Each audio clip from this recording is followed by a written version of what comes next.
Sabi dito, arrest warrant versus Bato de la Rosa. Other Duterte officials coming soon. Cristina Conti. Nako po. Ang alam ko diyan sa kukuhanin ng ICC na susunod. No?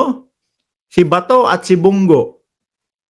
Yun yung huling naaalala ko na sinabi ho ni Trillanes, mga kababayan. O sasabihin ng mga DDS, naku, pinapaniwalaan nyo si Trillanes. Oo, pinapaniwalaan namin. Simula nung nadala doon si dating Pangulong Duterte sa ICC, mas lalo na kaming naniwala kay Trillanes. Di ba? Sabi ni Trillanes, first batch, si Duterte. Nangyari.